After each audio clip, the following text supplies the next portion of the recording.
Umar Abdullah has apologized after the public outrage. In the assembly today, the names of 1,400 rape victims along with their addresses were given, after which there was a lot of uproar as to why it was done, as this act of the government had brought further shame to the families. Today, Umar Abdullah apologizes for the mistake. This is coming at a time when in the assembly today, the Jammu and Kashmir government has made public the names of hundreds of rape victims from across the state in contravention of a law that terms it as a punishable offence. Let's listen into the Chief Minister of Jammu and Kashmir.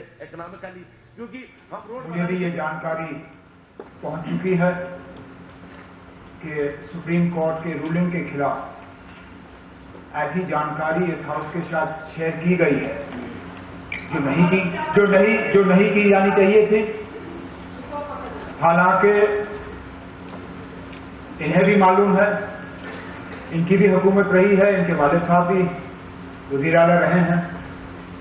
हम अपना जो legislative business है अपने मिनिस्ट्रों में assign कर देते हैं ताकि वो हाउस की कार्रवाई जो है चलती रहे। किन हालात में ये नाम हाउस के साथ शेयर किए गए, किस बुनियाद पर शेयर किए गए, मैं इसमें मालूम करके हाउस के पास वापस आ जाता हूं। लेकिन सुनिए, उससे पहले as chief minister, as home minister, क्योंकि डिपार्टमेंट मेरा है, गलती मेरी है, I would like to tender an unqualified apology to all those rape victims whose names were mentioned in this. It should not have happened. I will ensure that it is never repeated again, but I have a deep sense of shame and a deep sense of apology that these names were shared this way.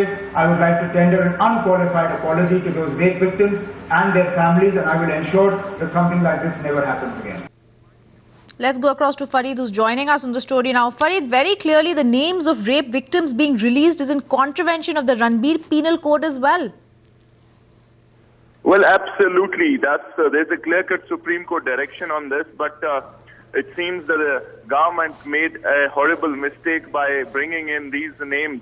I mean, these families are already suffering a lot, and then they are just extending their sufferings by bringing in these names. And today, in fact, from the very day these names were flashed in the assembly, there was uproar. But then there was this Afzal Guru clemency resolution, so this issue really didn't come up in the way it should have. But finally today, it was raised by the opposition here in the J&K assembly, and the chief minister immediately in the first very few minutes, realizing the mistake, stood up and offered an unconditional apology. But then the damage had already been done, the names are out, and the families who are already suffering, because one has to understand, and this really is a reality. One may not take it, but then rape definitely is a stigma. It's a stigma that the families really continue to face, and then to really increase their shame and increase by getting these names. I mean, it's really a shameful act. Although Chief Minister did apologize, but